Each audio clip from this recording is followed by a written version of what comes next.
Most likely you go your way and I'll go mine. In my opinion, I think this song is great and really equals everything Blonde on Blonde is musically. The harmonica and trumpet in the intro somehow work together and set the tone. The uptempo that the song has saves the listener from noticing right away that this is another failed lover song. The way they end every verse in such a breakdown type of way, with the crashes of the cymbals, the quickness of the guitar, and ending the lick with a fantastic drum fill, is something to adore at. Charlie McCoy plays the bass and trumpet at the same time. He has the bass in his left and the trumpet in his right. He didn't miss a note at all. Dylan had to stop during one take because he was in such awe of this. Hell, I would be too. I believe this song's sound behind it saves itself from a theme that we'll talk about in a moment. The lyrics are about a failed relationship, and Dylan echoes that saying, probably written after some disappointing relationship where, I was lucky to have escaped without a broken nose. Who was he referring to? For me, for a lot of these songs, I don't think it matters. For Dylan and for us, we can recycle these songs and think of different people each time we listen. Temporary like Achilles. Once again, the Blonde on Blonde sound continues. Overall, I think it might be sad to say that side 3 of the album is probably the weakest of them all. I think these lines have been said before from Dylan, just in different ways, and by the time the final verse comes around, you start to realize that. You've noticed by this point in the album that its theme is repetition. I guess he gave us a warning in the second line, yes, I've been here before. At least the musical part of this is solid. The piano sticks out the best in this slow blues tune, which at this point really turns the record on its side, as we've heard a lot of upbeat songs up to this point. Maybe that's why I ranked this tune near the bottom, and maybe Dylan caught on to this song's downfall as he's never played it live. Absolutely Sweet Marie. At least right after a slower song, we speed up again. I have to admit, I thought I was getting burned out with this album up to this point. I felt after the last track, the album got repetitive. This cuts right through that. This song has surprisingly a lot of speculation and a strong reputation for various things, one of them being sexual frustration. Whether the metaphors such as trumpet are a reference to she belongs to me or something else is up for debate. There's not much of a connection for this next one, but Sweet Marie is the title of a poem by William Percy French, but that's talking about a racing horse.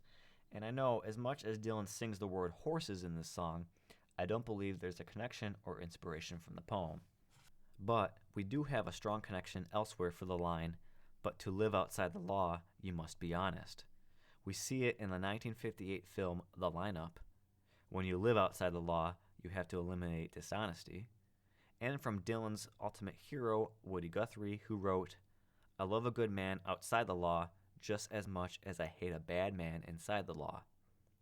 Whatever way Dylan got to the final words is yet again debatable and mysterious. It's said to be entirely handwritten on one page.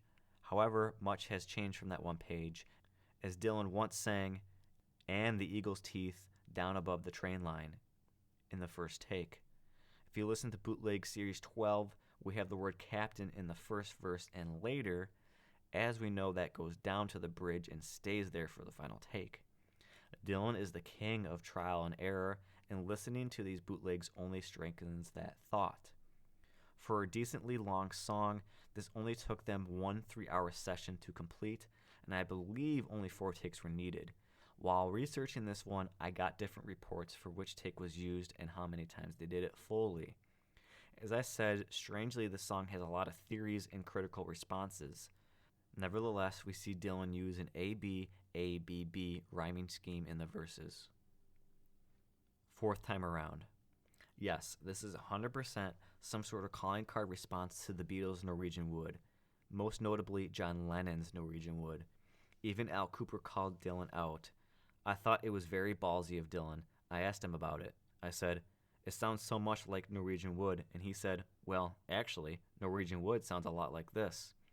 And I guess I could agree to the deeper meaning of that, because you can hear the influence of Dylan on Norwegian Wood and a few other Beatles songs and lyrics. But for our timeline, we've heard Norwegian Wood's melody first, and now, fourth time around, asking ourselves, is this Dylan raising the bar lyrically on John Lennon? which, in my opinion, those two had a very strange relationship. Frenemies, not hatred, but a strong competitiveness. It's tough to say if this song talks about one person at the time of writing or multiple. There's many references to Edie Sedgwick. All the pronouns of she work well for this theory, and the line about the wheelchair ties into her being involved in a car accident and having one. All up to the last verse seems to fit a romantic relationship. If the last verse and last line, I never asked for your crutch, now don't ask for mine, is truly about John Lennon, then that's a pretty big call out that got John scared, saying, I was very paranoid about that. I remember he played it to me. He said, what do you think? I said, I don't like it. In my opinion, this could be Dylan saying, you have your style, I have mine, now stay away from it. Much later in 2012, Dylan said he played this for the Beatles before they came up with Norwegian Wood, which ties into his statement earlier to Al and also proves John Lennon's statement to be correct. It's hard to pinpoint how many takes they had of this one. There were many incomplete and a lot of false starts. The total number, to the best of my knowledge and guesswork, has to be close to 20. Obviously, 5 believers. If you haven't noticed, Dylan loves to put numbers into song titles, and ironically, this 5 comes right after a 4. This song feels quick, both in time and in tempo.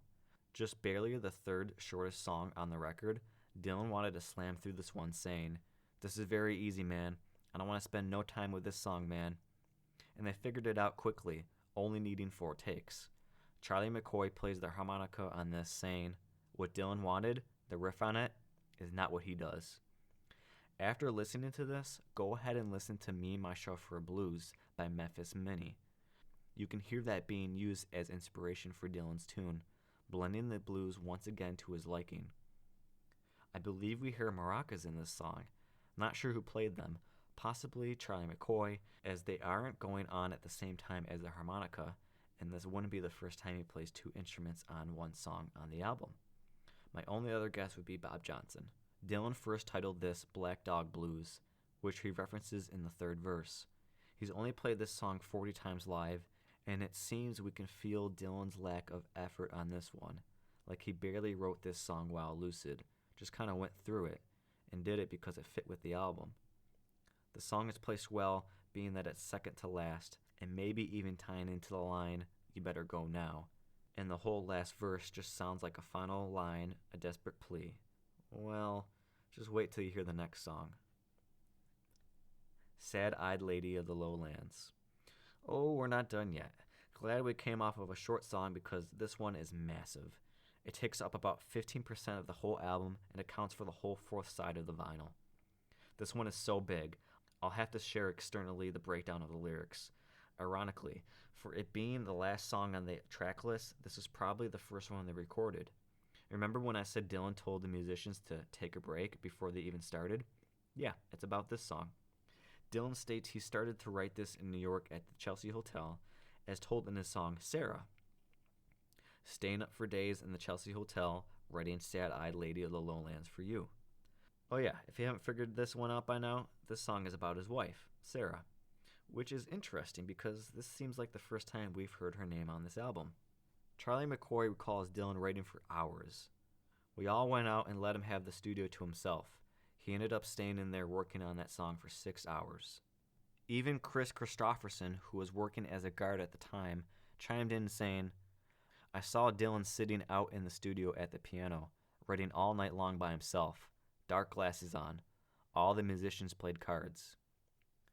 Dylan says about his writing, it started out just a little thing, but I got carried away somewhere along the line. At the session itself, I just started writing and I couldn't stop. After a period of time, I forgot what it was all about, and I started trying to get back to the beginning. The last verse proves this all too well as the word metal comes up again along with images of her jewelry apparel. About 3.5 takes were needed for this one, with the last one being used as the final cut. Kenny Buttery said, that thing after like the second chorus starts building and building like crazy. Man, this is it. This is going to be the last chorus, and we've got to put everything into it we can. After about 10 minutes of this thing, we're cracking up at each other at what we're doing. I mean, we peaked 5 minutes ago. Where do we go from here? Dylan loved the way it turned out. Seems like this was his baby through and through. He's protected it. He hasn't played it live, but was quoted as saying, "This is the best song I've ever written." So there you have it, straight from the man's mouth. Conclusion. He ties this up with another quote about the album as a whole, saying, "The closest I ever got to the sound I hear in my mind was on individual bands in the Blonde on Blonde album. It's that thin, that wild mercury sound. It's metallic and bright gold, with whatever that conjures up." All within the top 10 from major outlets around the world, this album stands the test of time and continues to inspire musicians and writers alike today. It peaked at number 9 in the US and number 3 in the UK.